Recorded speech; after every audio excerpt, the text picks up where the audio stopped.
കണ്ണൂർ വിജയം ഉറപ്പാണെന്ന് ഉഭയകക്ഷി ചർച്ചയിൽ നേതൃത്വം അറിയിക്കും. മൂന്നാം സീറ്റിന് കീഴ്ഘടകങ്ങൾ സമ്മർദ്ദം ശക്തമാക്കിയ സാഹചര്യത്തിലാണ് നീക്കം എന്നുള്ളതാണ്. അഷ്കർ അലി വിവരങ്ങളുമായി. അഷ്കർ, ഇപ്പോൾ ഉഭയകക്ഷി ചർച്ച നടക്കാനിരിക്കുകയാണ്. അപ്പോൾ കണ്ണൂർ എന്ന ആവശ്യത്തിൽ ഉറച്ചു നിൽക്കും എന്നാണോ അറിയാനാകുന്നത്? സ്മൃതി, മൂന്നാം സീറ്റ് എന്ന വിഷയത്തിൽ ഇത്തവണ വിട്ടുവീഴ്ച വേണ്ട എന്നുള്ള നിലപാടാണ് ഇപ്പോൾ കീഴ്ഘടകങ്ങളടക്കം നേതൃത്വത്തെ അറിയിച്ചിരിക്കുന്നത്. കഴിഞ്ഞ യൂത്ത് ലീഗിന്റെ ദേശീയ കമ്മിറ്റി തന്നെ ഈ വിഷയത്തിൽ ഔദ്യോഗികമായ ഒരു പ്രമേയമടക്കം പാസാക്കി നേതൃത്വത്തെ അറിയിക്കുകയും ചെയ്തിട്ടുണ്ട്. ഇത്തരത്തിൽ ലീഗ് നേതൃത്വത്തിന് മേൽ മൂന്നാം സീറ്റ് എന്ന ആവശ്യത്തിൽ വലിയ സമ്മർദ്ദമുണ്ട്.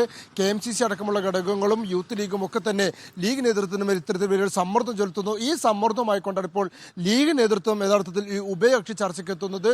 മൂന്നാം സീറ്റ് എന്ന ആവശ്യം, അഥവാ ഇടതുപക്ഷത്തിൽ CPIക്ക് ലഭിക്കുന്നതിനേക്കാൾ കൂടുതൽ വോട്ട് ബാങ്ക് ഉണ്ടായിട്ട് പോലും തങ്ങൾക്ക് അതിന് അർഹതപ്പെട്ട സീറ്റ് ഇല്ലെങ്കിൽ അവകാശപ്പെട്ട സീറ്റ് ലഭിക്കുന്നില്ല എന്നുള്ളതാണ് ലീഗിന്റെ തന്നെ ആഭ്യന്തര വിലയിരുത്തൽ. ഈ ഒരു സാഹചര്യത്തിൽ മൂന്നാം സീറ്റ് വേണമെന്ന ആവശ്യത്തിൽ ഉറച്ചു നിൽക്കാൻ തന്നെയാണ് ലീഗിന്റെ തീരുമാനം.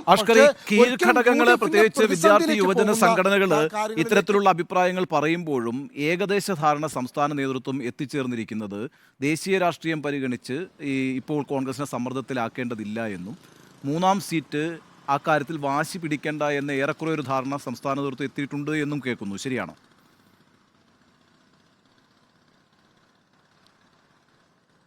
ഉണ്ണി, അത് വാസ്തവം തന്നെയാണ്. കാരണം മൂന്നാം സീറ്റ് ഈ മുസ്ലിം ലീഗ് നേതൃത്വത്തെ സംബന്ധിച്ചിടത്തോളം അവർ രണ്ട് തട്ടിലാണ് എന്നുള്ളതാണ്. കാരണം അണികളെയും കീഴ്ഘടകങ്ങളെയും ഒരേ സമയം തൃപ്തിപ്പെടുത്തുകയും എന്നാൽ ആ മൂന്നാം സീറ്റ് വിഷയത്തിലൂടെ UDFനെ പ്രതിസന്ധിയിലാക്കുന്ന തരത്തിലേക്ക് കൊണ്ടുപോകേണ്ടതില്ല എന്നുള്ള നിലപാട് ഒരു വിഭാഗം നേതാക്കൾക്കുണ്ട്.